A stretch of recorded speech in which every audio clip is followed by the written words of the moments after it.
Hello friends, welcome to smart study hub. तो इस video में हम आपके कुछ इंपॉर्टेंट स्पेलिंग एरर्स करेंगे और क्वेश्चंस हैं और कुछ इंपॉर्टेंट वर्ड्स हैं जो आपके एग्ज़ाम में रिपीटेडली पूछे जाते हैं। तो चलिए शुरू करते हैं वीडियो को। और ये पार्ट 2 है। अगर आपने पार्ट 1 नहीं देखा है तो पहले उसे देख लीजिए, जिससे कि आप ज़्यादा रिलेट कर पाएंगे इस वीडियो में। तो चलिए शुरू करते हैं। तो क्वेश्चन आपका first, which of the following is correct. बताइए आप किसको करेक्ट कहेंगे। ए, बी, सी, डी, तीनों में, वो चारों में आर्ग्यूमेंट ही लिखा हुआ है। तो जिन्होंने कल की क्लास देखी है वो आसानी से आंसर दे सकते हैं। मैंने आपको बताया था इसमें कि ARGU या तो वो ई लगा कर देता है या फिर इस ई को ए में कन्वर्ट कर देता है। तो दो आपको एग्जाम्पल से बताया गया था। अब देखिए, इसमें ई उसने लगाया और इसमें ए लिख कर दे दिया। ये दोनों गलत हैं आपके। तो आंसर आपका बी करेक्ट होगा। और ए तो आप देख ही सकते हैं कि बिल्कुल इनकरेक्ट है। चलिए अगले क्वेश्चन पर चलते हैं। अगला है आपका क्यूमुलेटिव, कम्युमरेटिव और एक्यूमुलेशन और अकमेंडेशन। तो आपको करेक्ट स्पेलिंग बतानी है किसकी है। तो देखिए, इसमें आप देख सकते हैं कि मान लो कि आपको इनकी, इसकी और इसकी आंसर नहीं पता, स्पेलिंग सही नहीं पता, कोई बात नहीं। आपने अकमेंडेशन पढ़ा है, ठीक है। अकमेंडेशन क्या होता है, नाउन होता है। तो उसी का एडजेक्टिव बनाकर यहाँ दे दिया, IVE लगाकर। तो हम इसे पहचान सकते हैं। मैंने बताया था आपका 2C और 2M आपको याद रखना है इस वर्ड में। और देखिए, ये आपके लिए इम्पोर्टेंट है और ये आपके प्रीवियस ईयर हैं सारे, मैं अपनी तरफ से नहीं लगा बना के लाया इन्हें। तो आप देख सकते हैं 2C 2M और झट से आप पहचान जाएंगे कि ये एकदम सही स्पेलिंग लिखी हुई है। चलिए अगला। तो अगला है आपका कमेटी। तो आंसर बताइए इसका।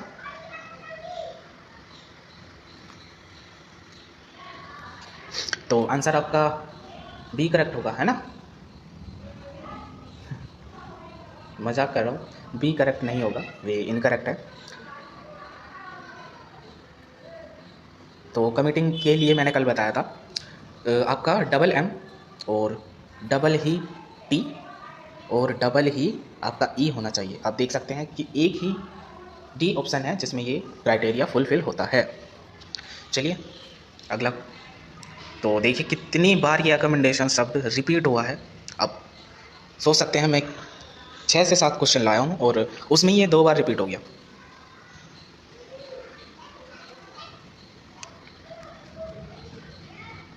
तो 2C 2M देखिए कहाँ है और झट से आंसर। अगला है आपका सिमेट्री। सिमेट्री मीन्स आपका कब्रिस्तान होता है, पता होगा आपको।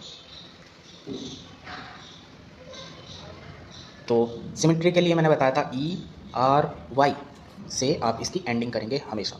तो वो AR लगा देगा या फिर इसे हटा देगा, कुछ भी नहीं देगा। तो ये देखिए कुछ भी नहीं दिया या फिर ये लगा दिया, इसी में आप कंफ्यूज होते C और A में हमेशा। तो अब आप याद रखेंगे ERY इसकी एंडिंग होगी। अगला है आपका टुमारो। ये कल दिया तो नहीं था लेकिन फिर भी आप कर लीजिए। आंसर बताइए। तो क्या आंसर C करेक्ट होगा? नहीं। B नहीं। A नहीं। D is correct answer. चलिए, तो जो लोग आज नए हैं उनको मैं बता दूं, ये कल की सीरीज़ है। मैंने अच्छी तरीके से समझाया था कि ये आपकी करेक्ट स्पेलिंग लिखी हुई है इधर, और ये एडवाइस है जो आपको याद रखनी है सारी। और ये आपके जिस तरीके से एग्जामिनर इन्हें देता है स्पेलिंग को, तो ये कॉमन एरर इस तरीके से लिखा हुआ है। तो देखिए, पहला वर्ड आपका कंप्लीटली। कंप्लीटली आप देख सकते हैं, इसमें आप एंड करेंगे ELY। वो हमेशा आपको या तो हटा देगा या फिर ए देगा। यही दो उसके मेन हथियार होते हैं, या तो ए लगा देता है एक ही जगह या फिर हटा ही देता है उसे।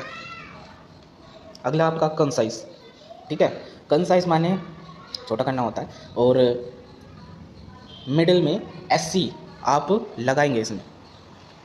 तो देखिए कितनी सही स्पेलिंग लग रही है ये कंसाइज की, लेकिन दरअसल ये बिल्कुल गलत है। देख सकते हैं आप, आंसर है मतलब सही वर्ड ये होता है कंसाइज।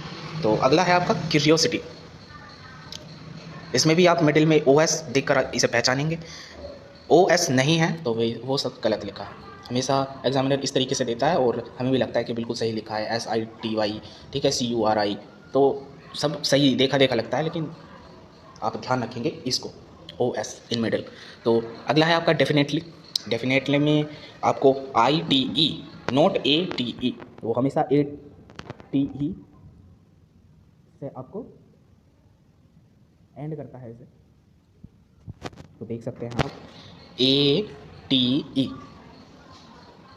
जबकि है आपका ITE।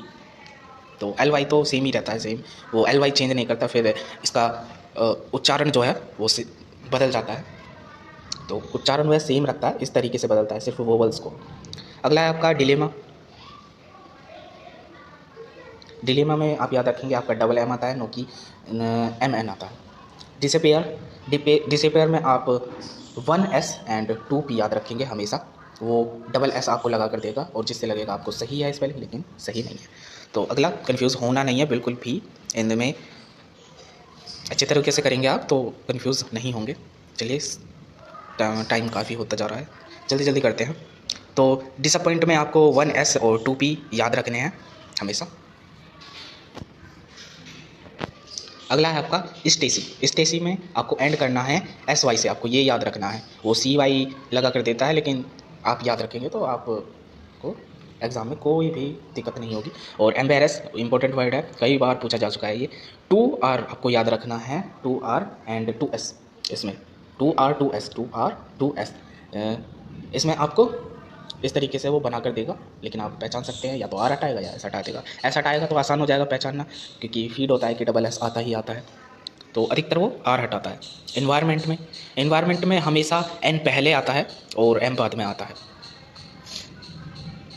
तो इधर ये टाइपिंग मिस्टेक हो गया है, तो छोड़ देंगे इसे। अगला एग्जिस्टेंस एंड विद ENCE, आपको हमेशा वो ANC लगा के देगा, लेकिन आप तुरंत पहचान सकते हैं इससे। हमेशा आपको एग्जिस्टेंस का ENC से ही एंड करना है, याद रखिएगा ये। फरहेंट, अब बताइए इसका, देखिए स्पेलिंग और उच्चारण बिल्कुल सेम लग रहा है, हूबहू, लेकिन गड़बड़ है। इसने H हटा दिया यहाँ से, लेकिन कोई फ़र्क नहीं पड़ा, लेकिन H हटा दिया। तो आप याद रखेंगे शुरू में FAHR से ये वर्ड आपका शुरू होता है। फेमिलियर एंड विद IAR, या तो I हटा देगा या फिर कुछ और चेंज कर सकता है, जैसे कि A हटा दिया, IR लिख दिया। तो किसी भी सिचुएशन के लिए आपको तैयार रहना है, और देखिए इससे आप याद कर सकते हैं।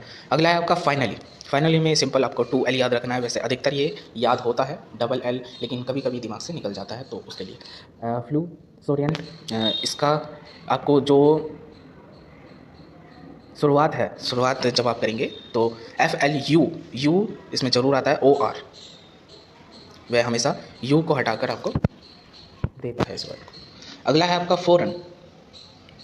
फ़ौरन में आपको याद रखना है E बिफोर I, तो देख सकते हैं आप E बिफोर I, फ़ौरन।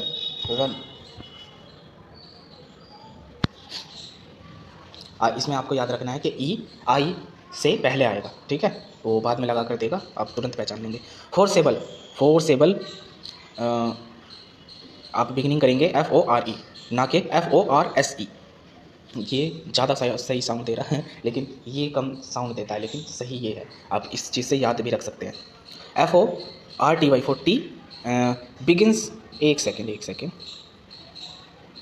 हाँ, तो देखिए FOUR करके आपको देगा, लेकिन आपको तुरंत पहचान जाना है कि FORTY होता है, FOR से बिगिनिंग होती है।